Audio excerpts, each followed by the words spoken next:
Okay, I've seen this video before on my other channel. Didn't recognize it until I started playing it and stuff. But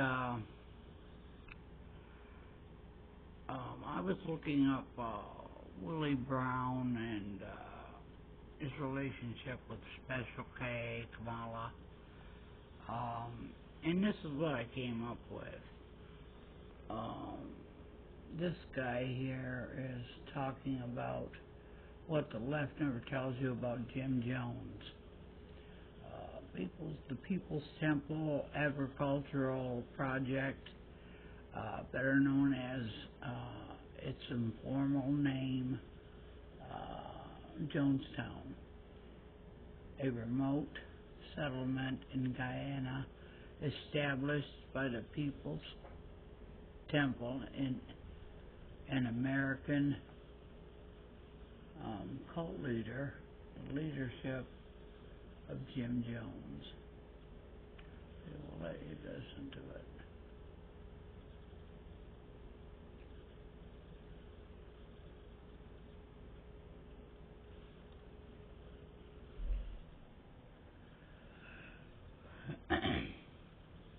If it ever comes on.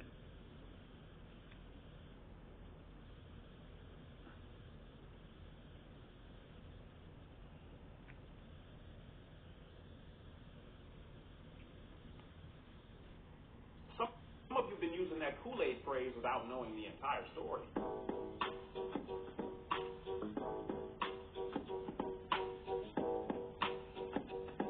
Welcome to the Rob Lett Show. I'm your host, Rob Lett. What the left never tells you about Jim Jones. That's the focus of today's podcast. It's November. This month represents the 43rd anniversary of the largest loss of American civilian lives after 9/11. And as big of a deal as that is, there are very few people who really know what the Jonestown Massacre was all about. Yes, you know who Jim Jones was. Yes, you know what he did.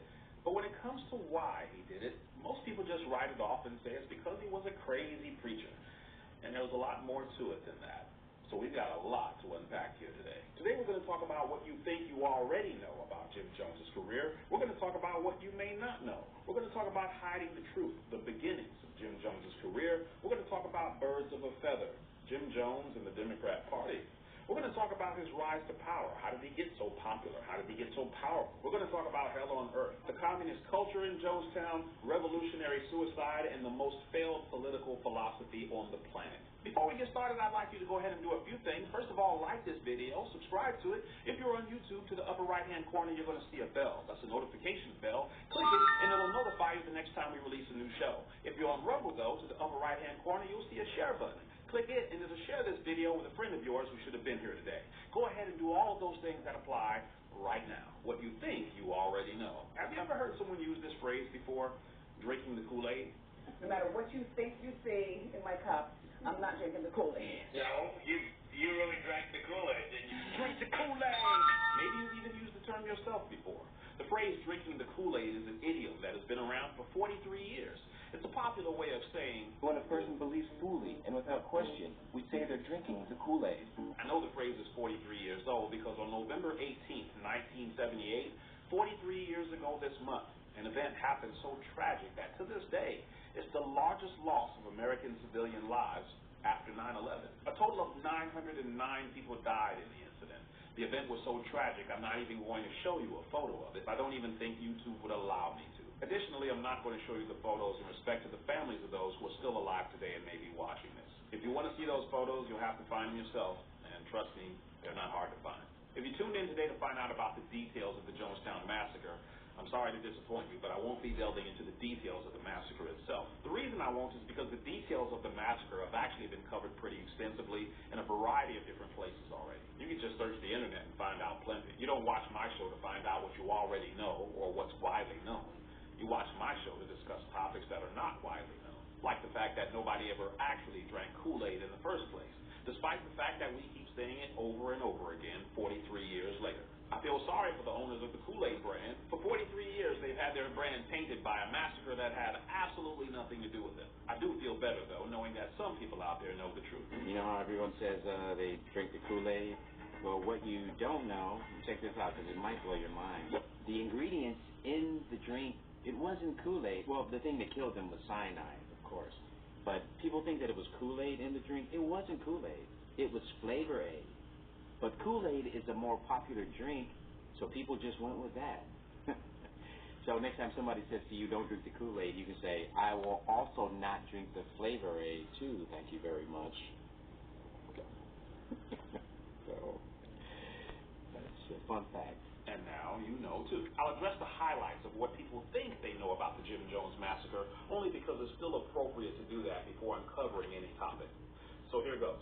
The mainstream story is that Jim Jones was the pastor of a church called the People's Temple that existed between the years of 1955 to 1978. The church started in Indianapolis, eventually moved to San Francisco, and terminated in Jonestown, Guyana, where most of his congregation was convinced to commit suicide after drinking a mixture of grape Flavor Aid and cyanide. Others visiting Jonestown who were not part of his congregation were murdered. This is mostly the story that's been told for 43 years now. Today I want to talk about the real story of Jim Jones, the story the media doesn't like to harp on for what will soon become obvious reasons. What you may not know. What you may not know is nearly everything that the mainstream media has said about Jim Jones, the People's Temple, the Jonestown Massacre, in the context of why the organization existed in the first place is BS. Did you know that the members of the People's Temple, upon their death, left all their belongings to the Soviet Union? That's right. They didn't leave their wealth to their families. They didn't leave it to their favorite charity. They didn't even leave it to their own freaking church.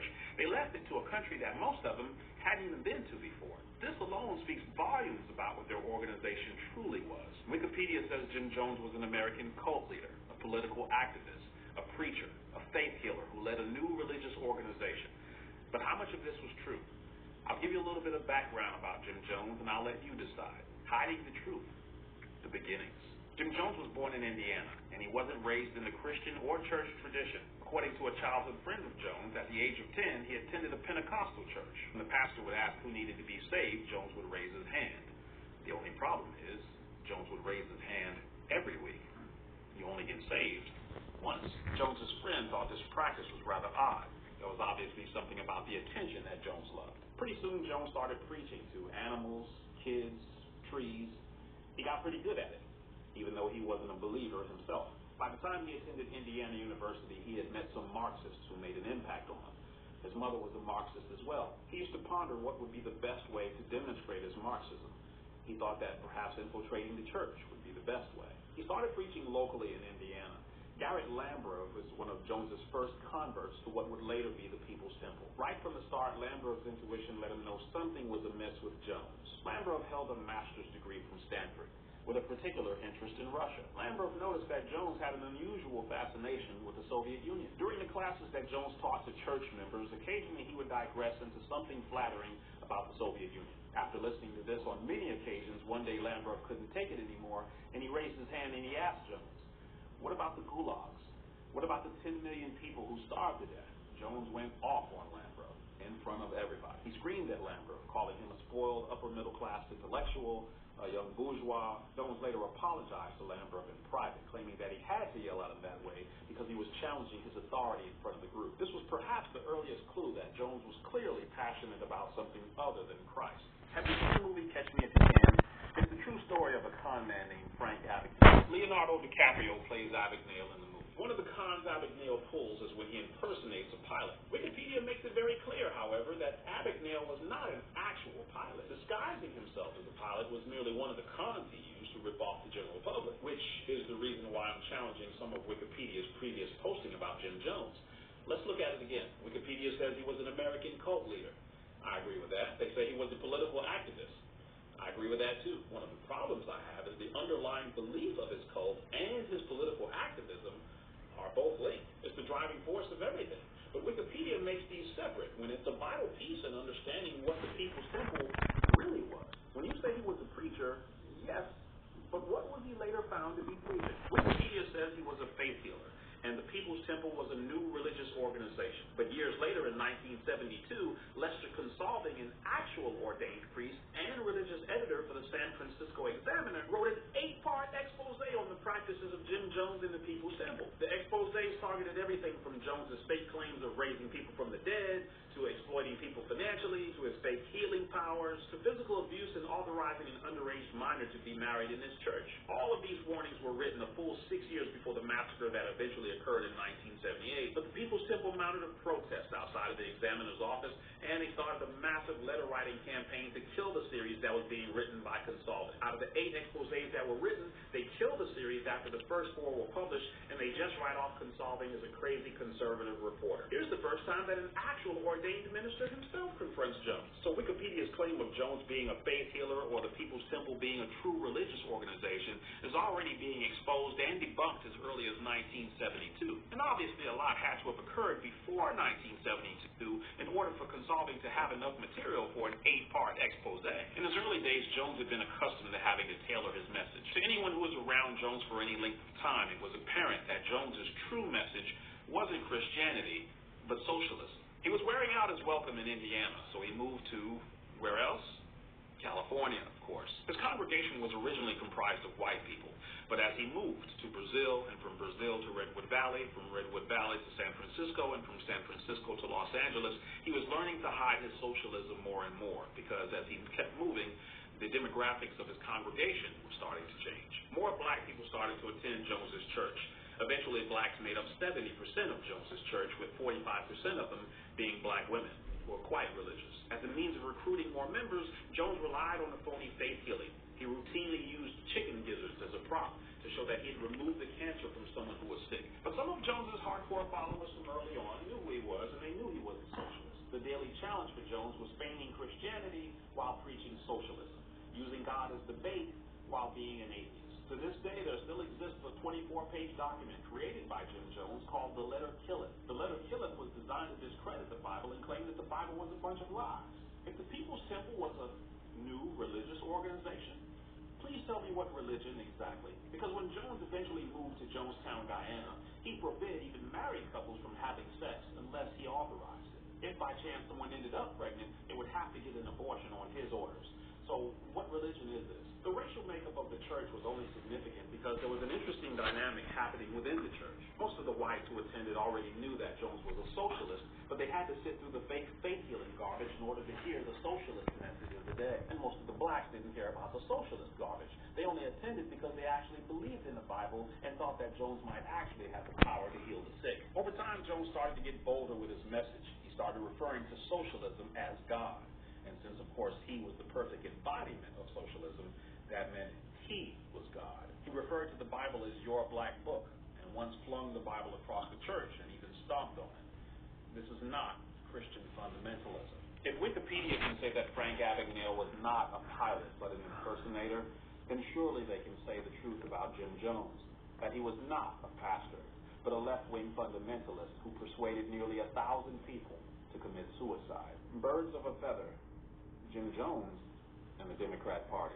Keep in mind, this is Jim Jones's mind state before Democrat politicians and Hollywood stars gave him credibility and power. California was then, as it is today, a hotbed for socialists. It was the perfect state for Jim Jones to get his start. After the war, there were protest groups everywhere.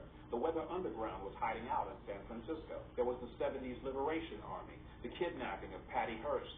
The New World Liberation Front put a bomb on Dianne Feinstein's daughter's windowsill, and they shot up her vacation home.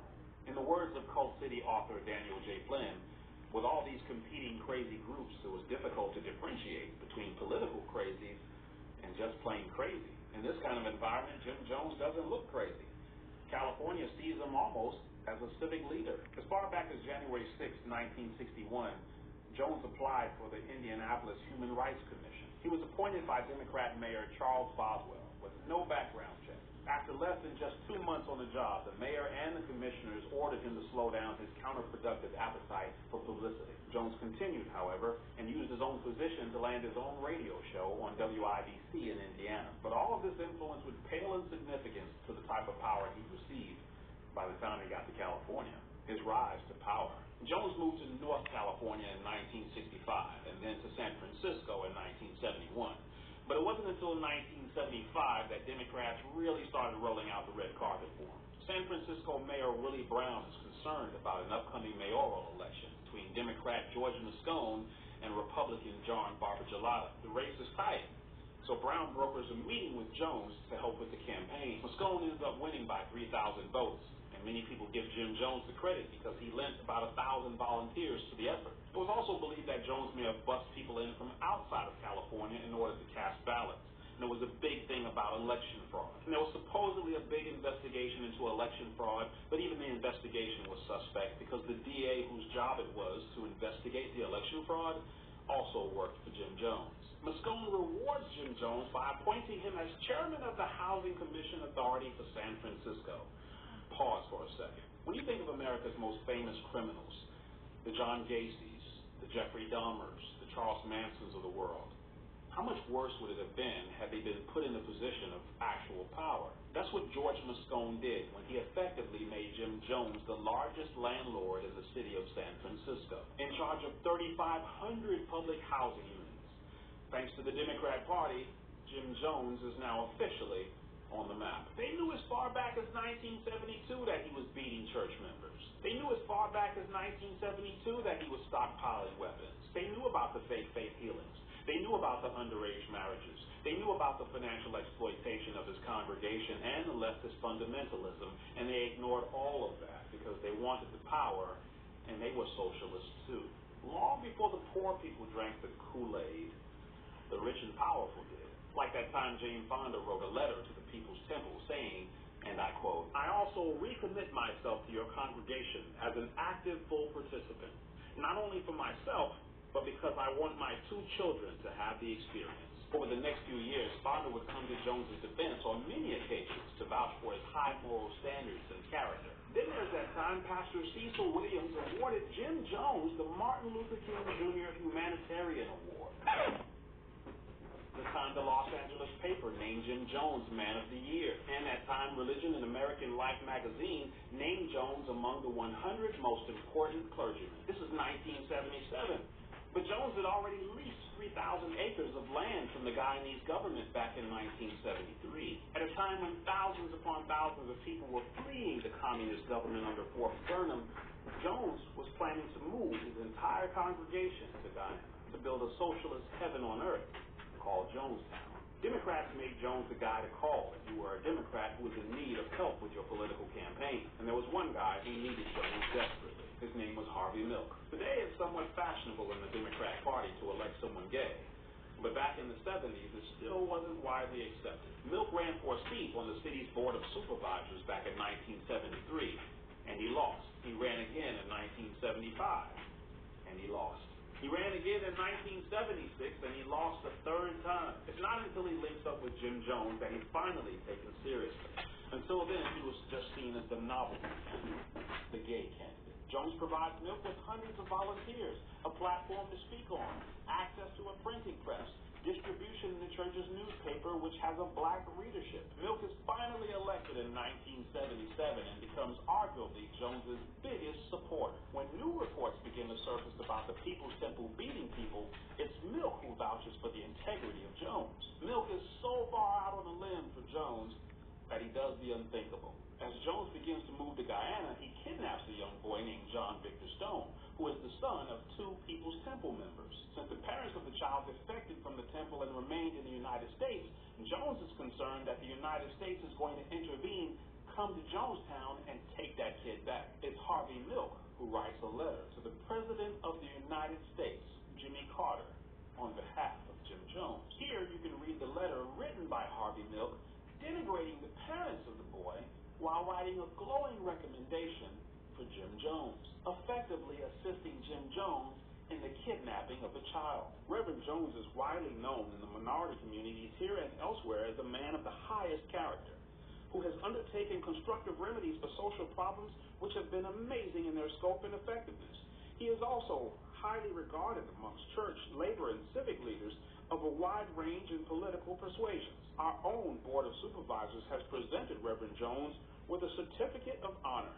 Then he says about Timothy and Grace Stone, which are the parents of the boy, Timothy and Grace Stone, the parties that are attempting to damage Reverend Jones's reputation and seriously disrupt the life of his son, John, have both already been discredited in the news media here. He ends the letter by saying to the president, not only is the life of a child at stake, who presently has loving, protective parents in Reverend and Mrs. Jones, but our official relations with Guyana could stand to be jeopardized, to the potential great embarrassment of our State Department.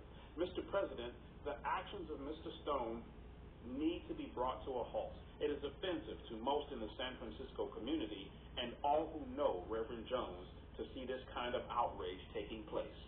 Respectively, Harvey Milk. It's hard to know exactly where to stop with this story because the media paints Jim Jones as a pastor of a church gone wrong, when by all accounts, Jones's reach goes as high as to the President of the United States. When Rosalind Carter came to California to campaign for her husband, Jimmy Carter, she was introduced to Jim Jones. Jones knew everyone in politics because the People's Temple was not a religious organization, as Wikipedia says. The People's Temple was a political organization disguised as a religious organization. Hell on earth, revealing the truth. By this time, Jones has kept up the lie for as long as he could. He's moved most of the congregation already down to Jonestown, Guyana, while at the same time trying to maintain a small presence in San Francisco. Every member back in Jonestown already knows they're a communist group. The only people in the dark are the people who still visit the church in California, who are shown the mainstream face of Christianity. In the meantime, pressures are mounting for an investigation into the church due to an article that's critical of the People's Temple written by New West magazine. Accusations had been made against the church before, some 5 years earlier in 1972, in the San Francisco Examiner. But this time the accusations did not come from a conservative. These accusations were coming from previous members of the church, people who had defected. Between the new expose and the new kidnapping charges against Jones personally, he's thinking maybe it's a good time to flee the United States and head to the jungles of Guyana, to the place he named Jonestown. The communist culture. Anyone doubting Jones's communist beliefs need only look at Jonestown for proof. The land he leased and named after himself was in a communist country. At a time when thousands were running away from communism, Jones was running to it. Out of nearly 1,000 people, Jones only let 5 survive the massacre. When interviewed, they said they felt like pioneers, like they were starting a future from scratch. This shows their own level of naivety, maybe not knowing or not caring that you don't own anything in communist governments. The entire jungle was leased by Jim Jones. In Jonestown, there is no such thing as Christmas. Despite the fact that Wikipedia calls the People's Temple a religious organization, all of the members there are well aware that they're all atheists. Many have changed their names to the names of prominent communists like Lenin, Stalin, Che. The armed security force, whose job it is to keep everyone in order with guns if they have to, are known as the Red Brigade. And despite the fact that Jones had outstanding kidnapping charges against him, at issue in Jonestown was the fact that John Victor Stone was raised by the community. And under communism, since the boy was raised by the community, he no longer belonged to the parents.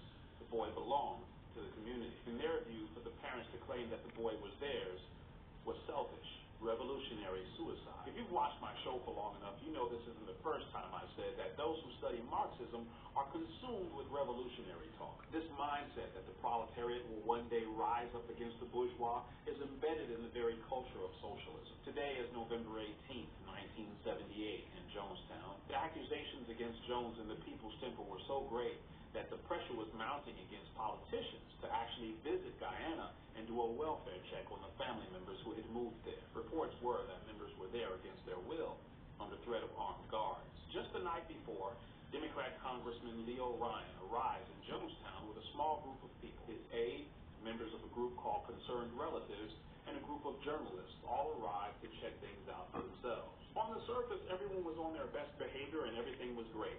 Jones had prepped all of the members on what to say and how to act. All of the members are welcoming the outsiders, and the outsiders are trying to ignore the fact that there are men with guns surrounding them. Everything seems to be going well until one incident changes everything. Simple member Vernon Gosney hands a note to one of the journalists, Don Harris, who accompanied Leo Ryan. Gosney had never met Leo Ryan before. The journalist being so well dressed, Gosney thought he was slipping a note directly to the congressman. He was wrong. The journalist accidentally drops the note, then picks it up to give it back to Gosney. Upon seeing this, a young boy from the temple yells that one of the journalists is handing a note to one of the members, and the mood changes drastically. Gosney's note said that he wanted to leave the temple and go back to the United States with Congress.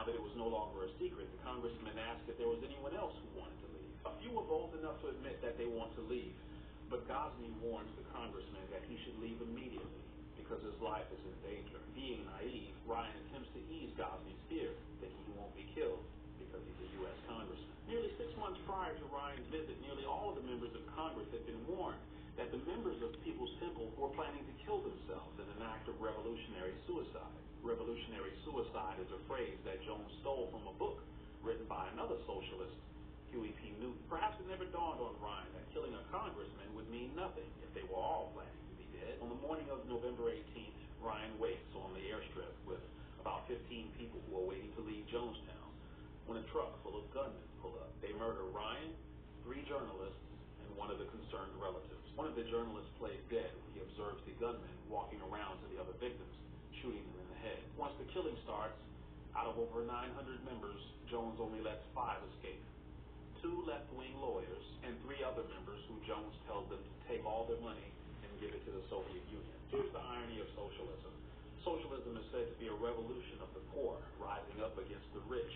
But that day, 900 poor people lay dead, while the wealthy Democrats who supported Jones are still alive, absolutely senseless. 9 days later, George Moscone and Harvey Milk are assassinated by another politician, Dan White, in supposedly an unrelated incident, which only puts a punctuation on this entire era of craziness. The most failed political philosophy on the planet. I have a lot more respect if someone in the Democrat Party would just tell the truth and say they knew Jones, they were friends with him, they just didn't see this coming. I could respect that. It happens. I mean, we can't all be responsible for the actions of other people. But I can't respect a party that is so adamant about tearing down statues, but you've erected an entire San Francisco airport terminal dedicated to Harvey Milk, who was the biggest apologist for Jim Jones. I know this show is about Jim Jones, but I also can't respect that you know about the alleged incidents of Harvey Milk with young boys, and you still let Obama give Harvey Milk the Presidential Medal of Freedom. I'd have a lot more respect for you, Wikipedia, if you didn't treat us like we were dummies. The very photo you used of Carlton B. Goodlett is a photo you know was cropped. Only people who have the original photo know who is standing immediately to the right of Goodlett. Just 2 days after the massacre, Goodlett goes public to defend Jones. At this point, he knows Jones is responsible for killing over 900 people. Wikipedia, you say his reputation was tarnished, but was Goodlett's reputation tarnished in California's eyes? I mean, the address of the most prestigious building in the city is named after him. I'm just in awe at the number of people who not only endorsed Jones, but in some cases compared him to Gandhi and Martin Luther King Jr. Jimmy Carter writes a memoir of his presidency and doesn't mention Jim Jones at all. How can that be? It was one of the biggest catastrophes of your administration. Willie Brown is just as bad. When he writes his memoir, he talks about Jones like he's some obscure individual and he can't figure out how this guy ever got all this power. You know how he got all the power. You introduced him to everybody. But the people I'm perhaps the most disappointed in are the Democrat voters who still support this nonsense. I recently watched a Netflix special about the tennis player Naomi Osaka. They've been wanting to give her more attention now ever since she's decided to become a political activist. But all I could do was shake my head when I looked at the television and saw the book her boyfriend was reading. Nearly 43 years later, nearly 1,000 bodies strewn out everywhere. And some people haven't learned a thing about the dangers of socialism. One of the most common talking points is the myth that socialism was not tried over the last 100 years, when in reality it has been tried on every continent, in every major geopolitical arena, and it has never, ever worked. Let me tell you every country socialism has failed, which is everywhere it has been tried. Here we go.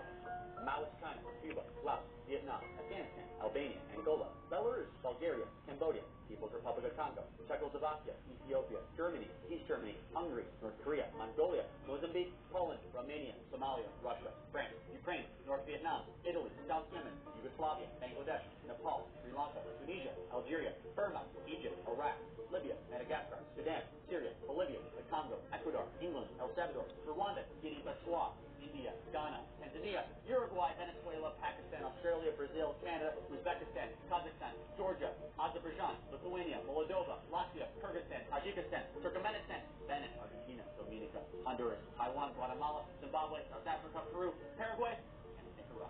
Well, you know we never get it all, but we unpacked a lot. In this episode, we unpacked what you think you may already know about Jim Jones, and we talked about what you may not know. We talked about hiding the truth, the beginnings of Jim Jones. We talked about birds of a feather, Jim Jones and the Democrat Party and what they have in common. We talked about Jim Jones's rise to power, how he gets to be so powerful in the first place. We talked about hell on earth, revealing the truth of Jim Jones and how that led to him having to flee the country to Jonestown, Guyana. We talked about the communist culture in Jonestown, Guyana. We talked about revolutionary suicide and how there's still people crazy enough to vote for socialism, even though it's the most failed political philosophy on the planet. Make sure you stick around for our next podcast. Is America racist? Because some of you must not get out much. To your left is the show that answers, is America racist? To your right is our latest show. Click either one of them to go there right now. I'll conclude with the words of Thomas Sowell. Socialism is a wonderful idea. Okay, there you have it. I'll leave a link if you want to go see his other ones about the racists and stuff like that. But I remember doing this when I had my old channel. I still have it. I had to bring them back, but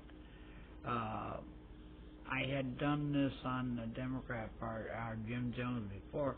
I've been, these cult things keep coming up, but yeah, that's all that is the Democrat Party. They're nothing but a cult. Look at everything that stands for liberal. You're liberal and letting everybody do whatever they frickin' want to.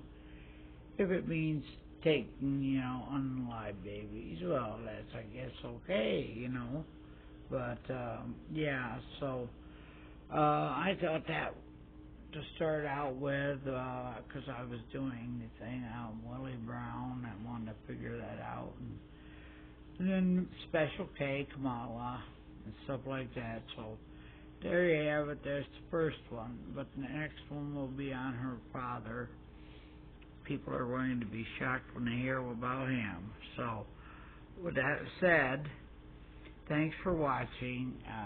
Stay safe out there. Keep your head on a swivel.